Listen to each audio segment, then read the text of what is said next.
Hey, and welcome back. So today we are going to be talking about eight tips for quick weight loss. So often someone will message me and say, hey, Carmen, and here's what I say. Let me explain when I say quick weight loss. I'll have someone message me and say, hey, I need to lose like 5 pounds really fast. I've got a wedding coming up and the dress doesn't fit me. I'm a bridesmaid, or I'm the bride, or I have a reunion coming up, or my honeymoon, or my anniversary, or I'm seeing my ex and I want to look like killer. And so I'll have somebody ask me, like, how do I lose 3, 5, 10 pounds really, really fast?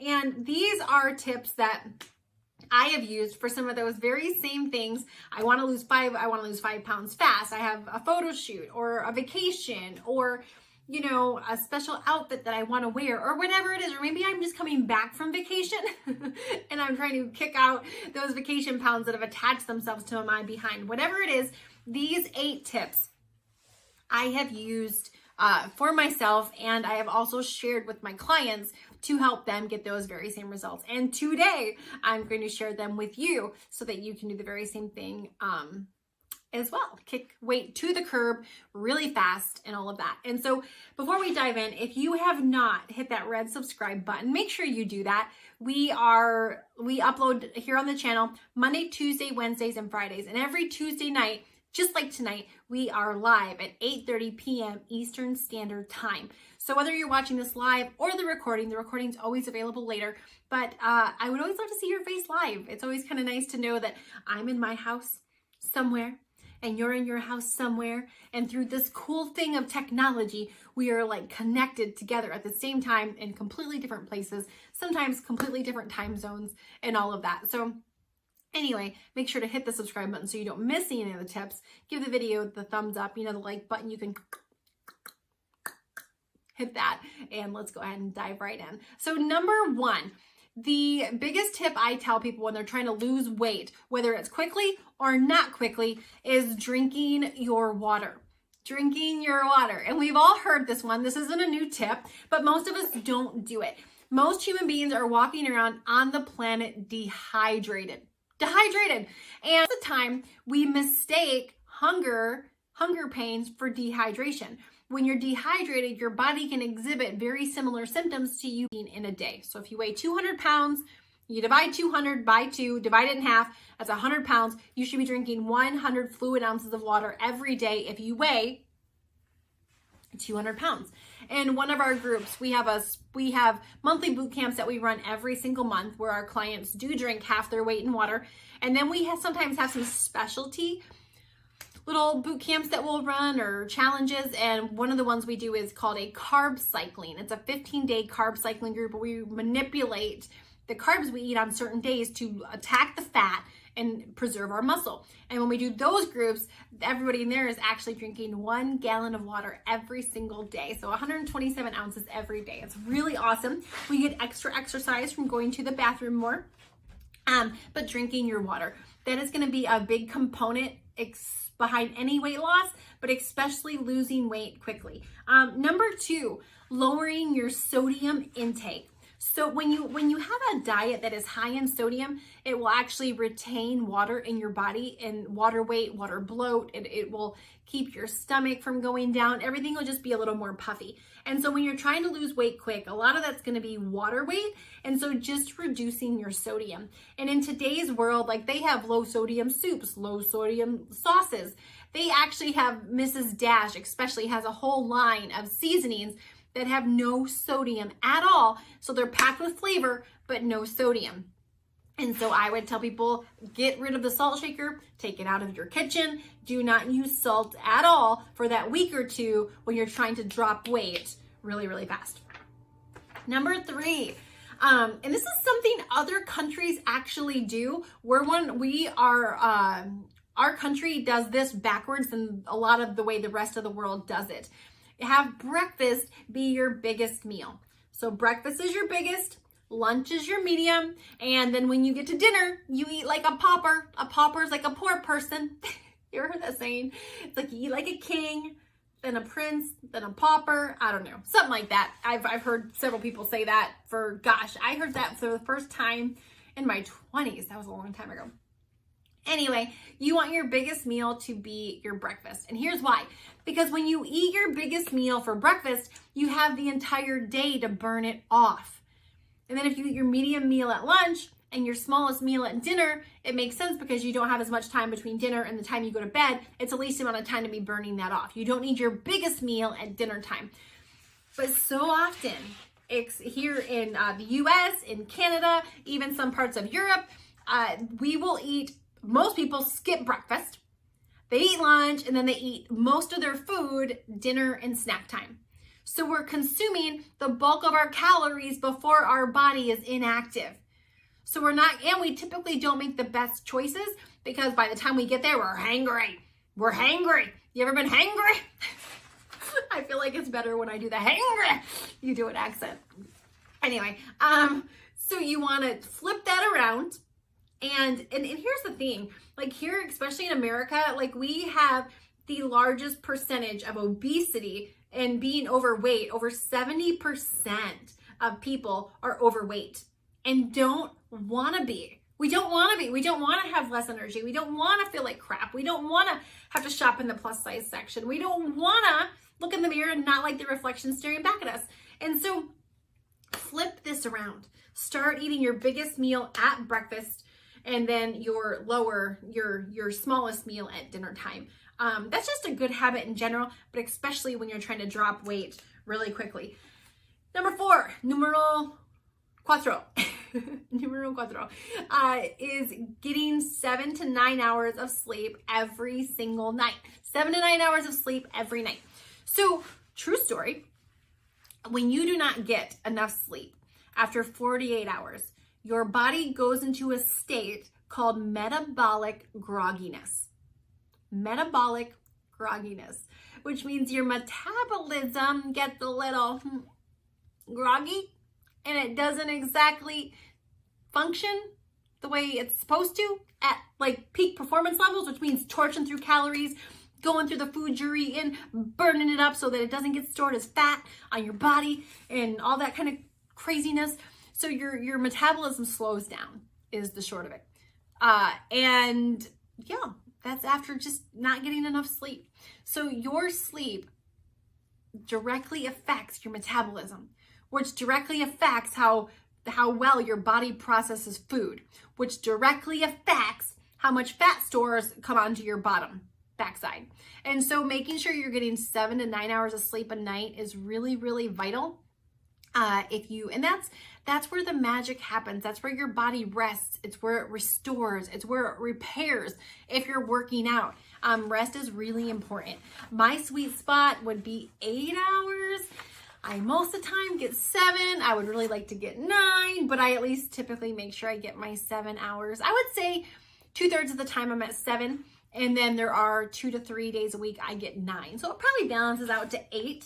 But I used to have the whole philosophy, you can sleep when you're dead. Sleep is for those people that don't have a life and don't have nothing going on. Like I'm just too busy to get sleep. That was foolishness. That was naivety. That was me thinking I could, treat my body crappy and expect it to perform like a champion. Like, no. And I can remember seeing an interview with Tom Brady and seeing that he goes to bed. Like he's like, yep, I have a bedtime. My bedtime, that was like 9 o'clock or something like that. Like 9, and then I think he gets up at 5. So he gets a solid 8, 5 or 5. He was getting 8 to 9 hours of sleep every night. But here is a man who has more money than most of us walking around here on the planet, but still wants his body to perform at its best. He wants to maximize what he can get out of his body, what he can do in a day. And he's smart enough to know, and he's probably been there, done that he's not going to get that if his body's in freaking metabolic grogginess. He's not going to perform at peak levels. He's not going to get its body to do what it could do if he's not getting the proper amount of sleep. So that was a long answer for freaking get your sleep. But especially if you're trying to lose weight. If you don't get sleep, you're stressing your body out. And when your body is stressed, it's not going to release weight fast. Period, end of story. So make sure your body is rested so it's not stressed and it can just release the weight. Bye-bye, fat cells. Sayonara. See you later. Ta-ta. All right, number 5, tracking what you're eating. Okay. I was going to try to think of a really nice, politically correct way to say this, but let me just say it because there's really not. Don't expect to lose weight if you don't know what you're shoving in your pie hole, period. Like if you are guessing, I think I'm eating around this many calories. I think I drank this much water. I think I da-da-da-da. No. When you don't plan, you rely on your habits, right? And our habits have gotten us to exactly where we're at. So when I was morbidly obese, I had morbidly obese habits. If you're obese, you have obese habits. If you're overweight, you have overweight habits. If you're unhealthy, you have unhealthy habits. And so when you don't plan, you're relying on your habits. And most of the time, our habits aren't going to take us to our goal or where we want to get. And so to overcome bad habits before we form good ones, because the end goal would be to form good habits or we have bad habits. But in the meantime, while we're forming those good habits, you've got to plan. You've got to have a plan to follow so that you stay as far away from those bad habits as possible. And so you've got to be tracking what you are eating. You got to be tracking it. You got to know. Because, like there's sometimes you could be eating too less. Like if you're eating less than 1,200 calories, you shouldn't ever want to consistently ever eat less than 1,200 calories. But at the same token in time, if you are trying to lose weight, you got to be in a calorie deficit. So if you are eating way over that, well, you're not going to lose weight either. So you got to be tracking what you're eating. Number six thing that I do when I'm really trying to hit a quick weight loss goal or when I have a client who is I have them do cardio. I do cardio when I'm trying to hit a really fast weight loss goal. Why? Calories. You got to be in a calorie deficit. It takes 3,500 extra calories to lose a pound. Okay? So the more calories, when you're in a calorie deficit, then you burn calories. That gives more calorie deficit towards that 3,500. Every time you have a 3,500 deficit, that's a pound gone. Okay? Yeah. So cardio is going to help us burn calories really fast. The other thing about cardio, see, a lot of weight training makes us hungrier because we're repairing the muscles, so we actually crave food more.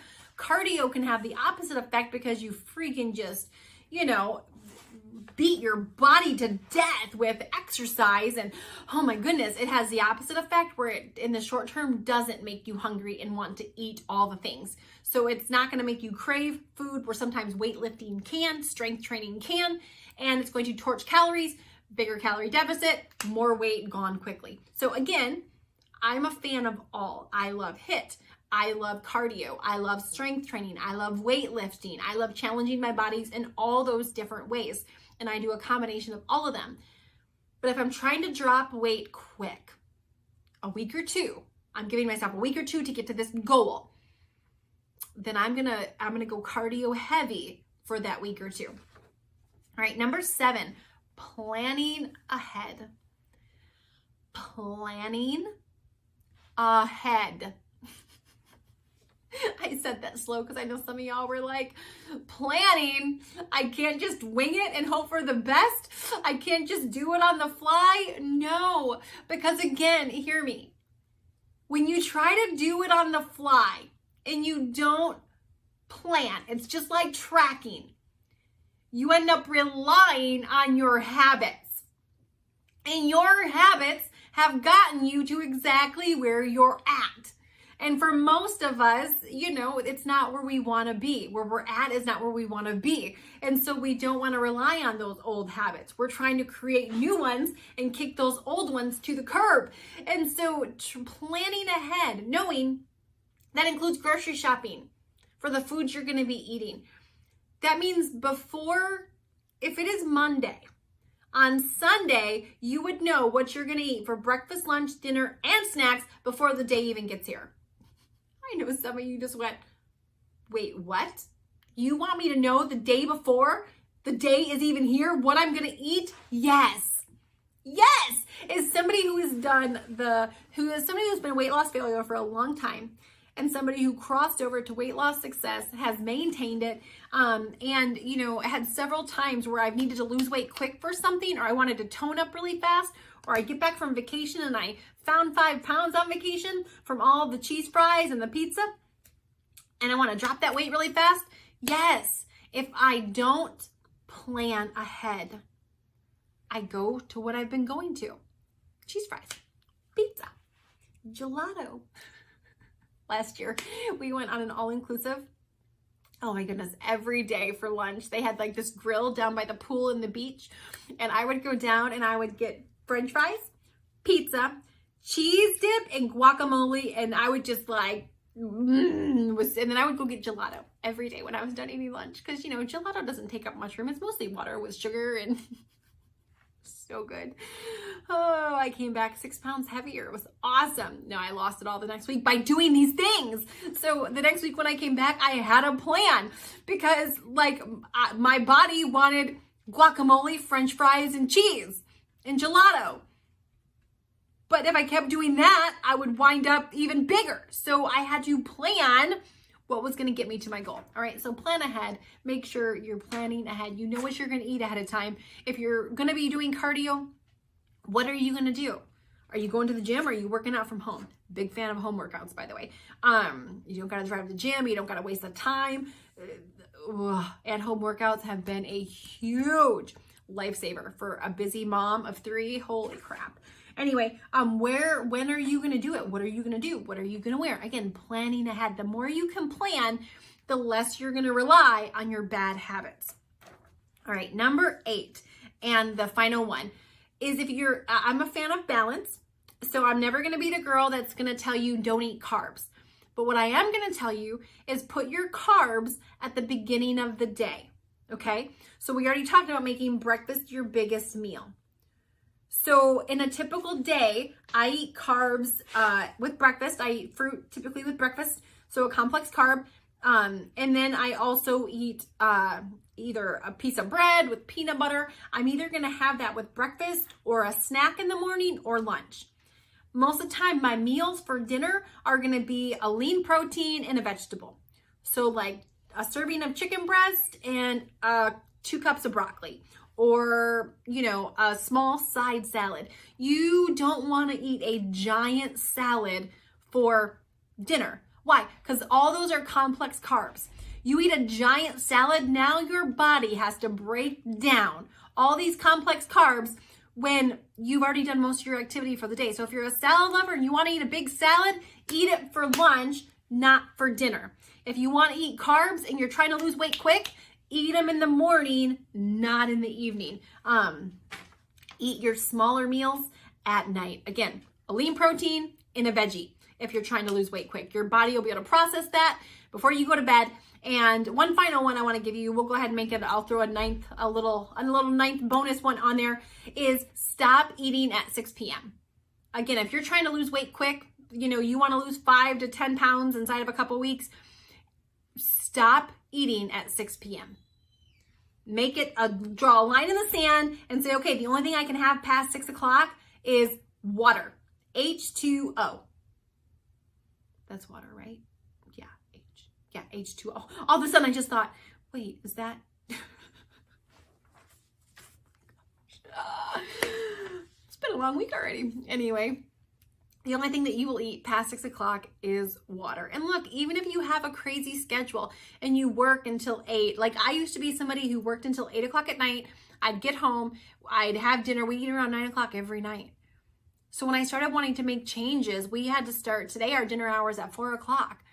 Like it was so weird to eat at 4 o'clock. And it was like, oh my goodness, like it was so crazy. But when you cut off your eating time at 6, it's giving your body, you're not putting nothing on your stomach for your body to break down overnight. So it can actually go to work breaking down the fat And you're not going to go to bed full. You're not going to have calories just sitting there during your most inactive times. So anyway, those 8, changed it to 9 tips for losing weight fast work amazing. I use them in my own personal life. I use them with our clients, and I've went to them time and time again, and they never fail me. They always help me get results. So anyway, thanks so much for watching, and we will see you